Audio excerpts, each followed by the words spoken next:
Rightio, catching up now with Greg Gangle. Firstly, hello, Greg. Hey mate, how you going? Very, very good. You got that, hey mate, going down well. We've had a few chats. We've had chats from sort of here, there, and everywhere, and I want to try and do a lot more with you. But you are actually, I suppose, the GM of the Riverina Paceway or Wagga racetrack. Goes by a couple of names, doesn't it? Yeah, it's one of those things where we are Riverina Paceway, but we're operated under the Wagga Harness Racing Club. So our brand out to the public is obviously Riverina Paceway, but with our committee and based on our constitution, we operate under the Wagga Harness Racing Club. Right. That explains a little bit of it then. So that makes perfect sense. Plenty going on. A lot of people know that you were from Canada, and I've been to Wagga a couple of times and going from there. You've how long you been in the job? You haven't been in there 12 months. It's coming up. No, it would be 12 months in September. So roughly, I would say 7, 8 months we're at now. And slowly finding your feet and adjusting. How are you finding the transition, I suppose, initially from wall to wall racing in America or Canada to once a week racing here in New South Wales? Yeah, vastly different overall, Paul. I mean, it's been well documented that this is a bit of a slower pace based on the number of race meetings, going from 220 race meetings with the Woodbine Entertainment Group, and then 125 race meetings at Western Fair down to 52. But that allowed me to work on different things like your sponsorship, your membership, and your community involvement, and focusing on your brand and things like that. Where back home you would put that onto somebody else. So I'm really allowed to really cut my teeth into building up the club's profile, giving a lot of attention to our social media and those things that are very important. But overall, the transition's been very good. The first 3 or 4 months, I would say, was the learning curve. But now I'm knee deep and have a full understanding of where we're at and where we need to be and things like that. And not only just within the club, but also within the region as well, and fully understanding racing itself in Australia. I'd never been to Wagga up until I reckon probably 5, 6 months ago. My association with Nutrien, I suppose, led me to their huge harness racing area and very, very passionate harness racing people. No matter which part of the town you go to or who you speak to, they're extremely passionate group of people, and they just love their industry, don't they?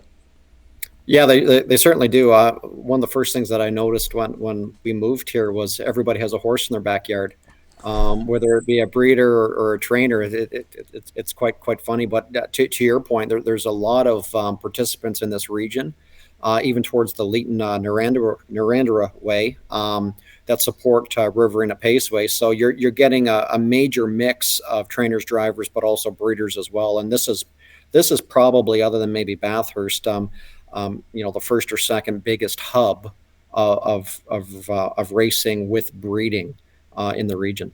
Yep, it is, and it's huge. And I encourage, I say this about a lot of people, a lot of places I go to. I do encourage anyone that hasn't been to Wagga to go there. Go there this weekend because it is Cup weekend, so it's a good time to go there. I'd imagine there'd be plenty going on there in Easter. Would there in Wagga?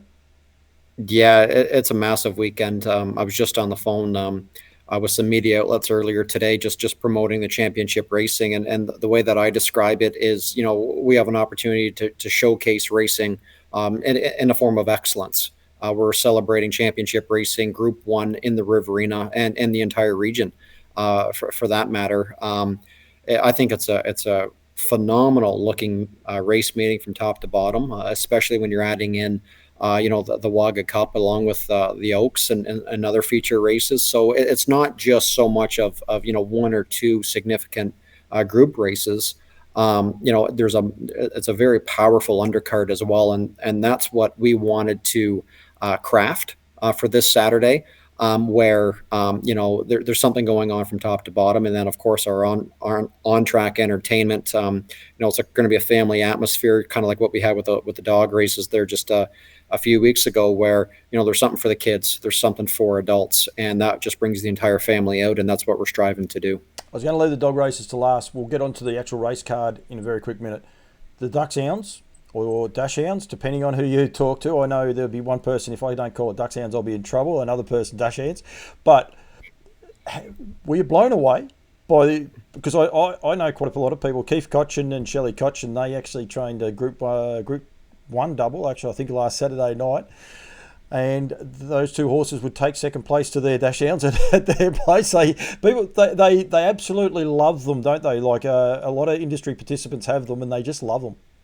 Yeah, it was very overwhelming, to be quite honest. And for me, like on a personal level, was very gratifying, more of a confidence builder than anything to, maybe try different things as well, because I do have a few other tricks up my sleeve. But this was a major confidence booster for me personally. And yeah, I was overwhelmed. It's hard not to be when you put, anywhere between 2,000 and 2,500 people on course.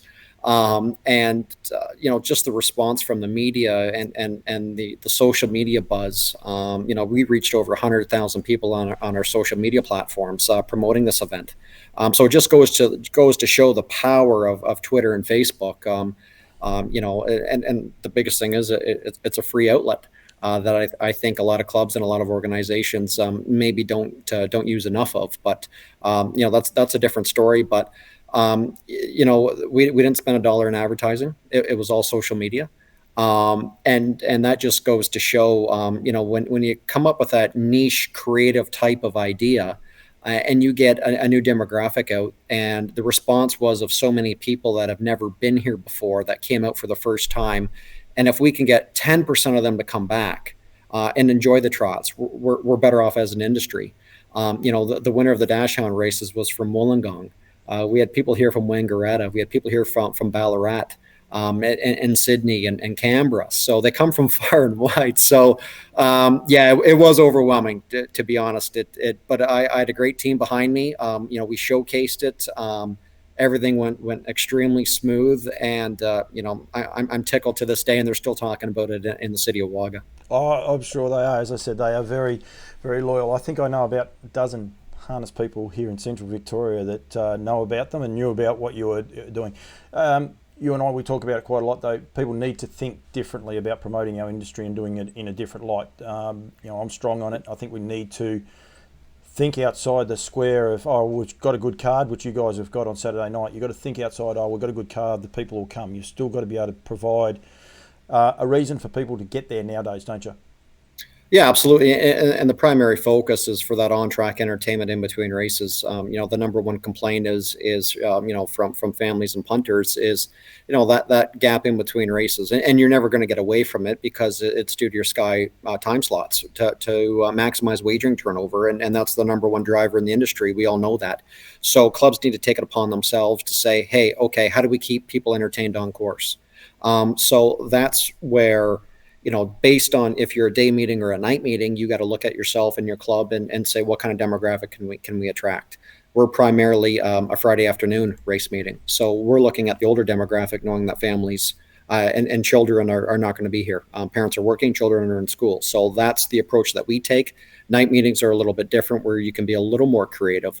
But on signature nights is the opportunity to think outside the square and try something new. I think the biggest thing that I would stress is don't be scared to try something new, because even if 1 out of every 5 idea hits, you're onto something, and just keep pushing forward. Yep, totally agree. And a lot of the things I do, I don't know why I do them sometimes, and some of those ones work and some don't. But at the end of the day, it doesn't matter as long as you're doing the right thing by the industry and promoting it. You say about day meetings and all the rest. You must be tickled pink about getting a terrific slot like a Saturday night over the Easter Carnival. It's a really good time slot for Wagga and for you guys on a long weekend, as I said, to get people into the industry. You must be wrapped that New South Wales Harness Racing have allocated this time, and the weather and everything just slots in beautifully for what's going to be a cracking night. Yeah, we're thrilled. And initially, Paul, the Cup, the Oaks, and the Derby were going to be in May, and we rescheduled them to April for our April Carnival for the simple reason it's a Saturday night with Noms and Angle.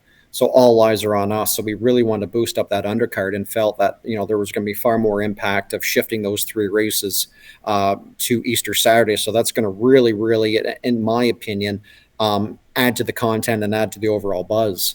Obviously, we have the Group 1 championships, which is phenomenal, and the consolation.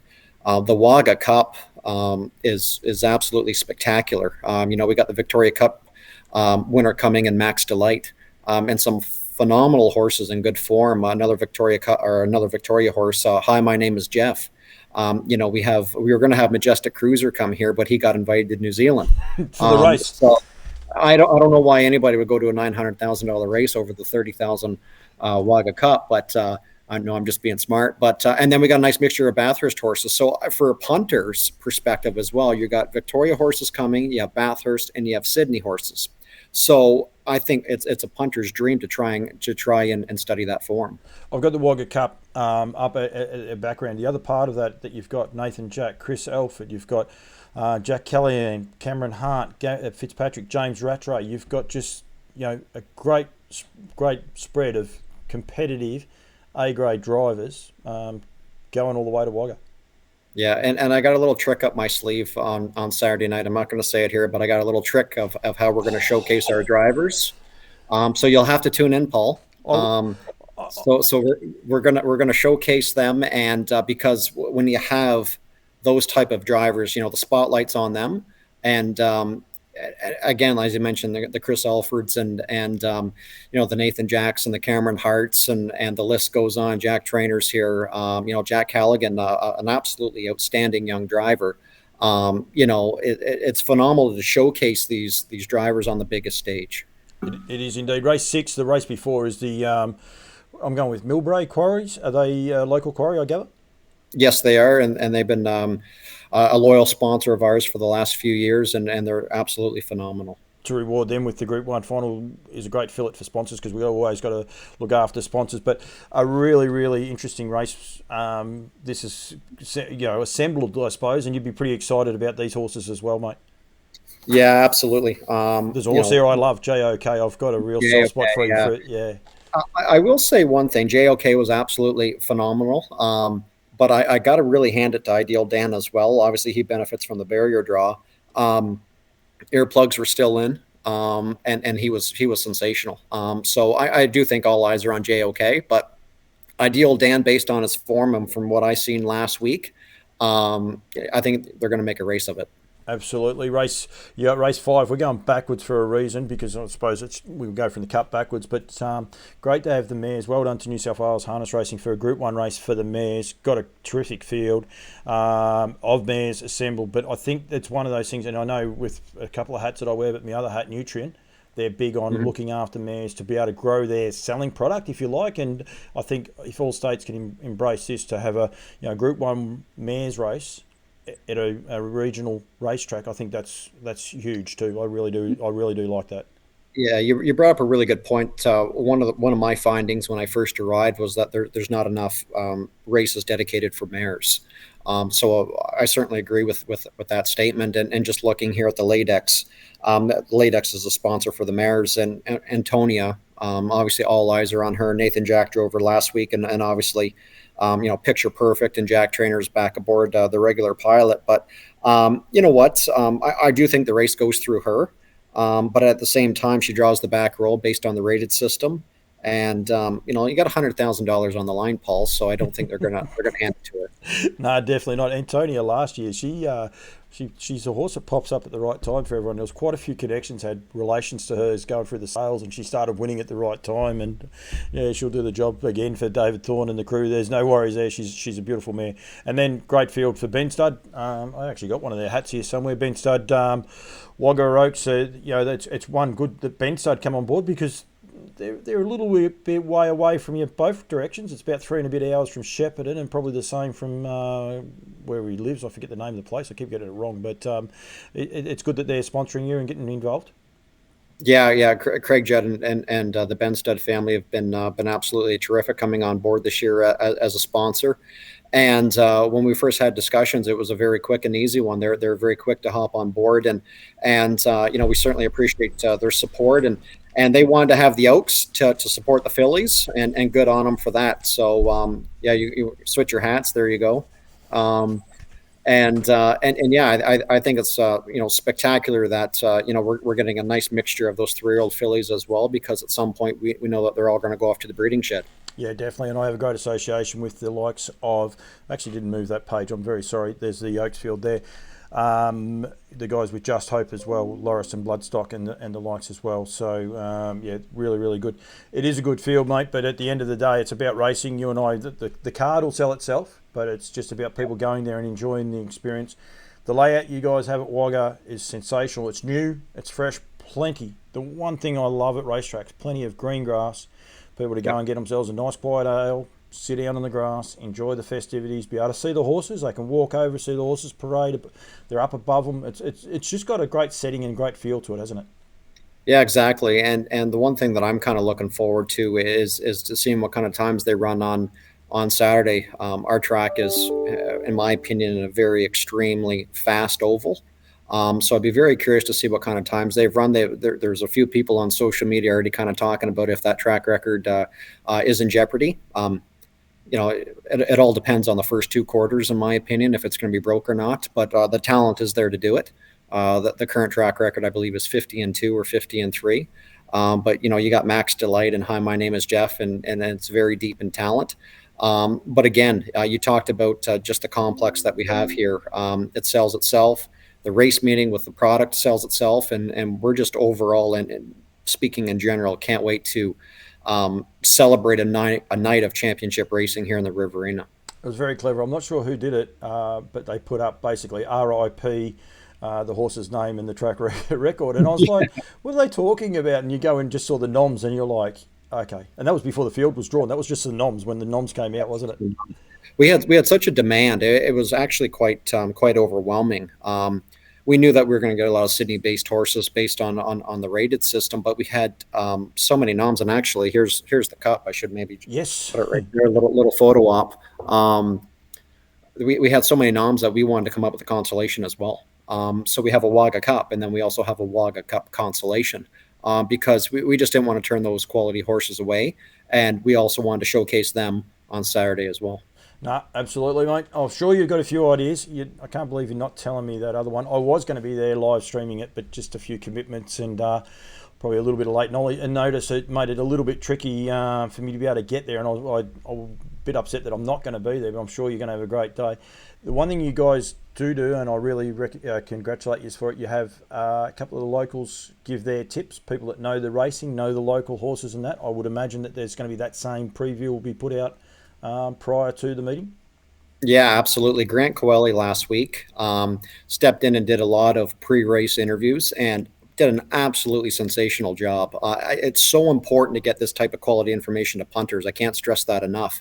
And he's going to be back with us again on Saturday. So if there's one thing, if you can't be on site, Sky Active is with us, of course, but also tune into our social media and don't click off of it because there's going to be consistent up-to-date information regarding tips and punting throughout the night from Grant. And you're going to hear from the likes of Nathan Jack and Cameron Hart and Jason Grimson, and the list goes on. So if you're a punter, if you're a fan, I can't stress enough, tune into our socials on the weekend as well. No, definitely, and there'll be plenty going on. Thanks, mate. Look forward to it. Now I've got to sit there and see how you're going to announce these drivers. I'm sure it'll be classy, and I'm sure it'll have a little bit of flair about it as well. Yep, you got it, mate. You'll have to. Unfortunately, you'll next year you won't book off. hopefully I won't, but I think well done to you guys, well done to everyone involved. It's going to be a ripping night. What do you got? 2 Group 1s, you got a Group 3 Cup that's got Group 1 quality horses. Max Delight won the Victoria Cup earlier this year, so yep. Am I right? Or late last year anyway, but he is still the reigning Victorian Cup winner, so he's going round into Group 3. Like, it's just a cracking night of racing, mate, so congratulations and well done, and thanks very much for joining me. Yeah, thanks, mate. Always a pleasure. Thank you.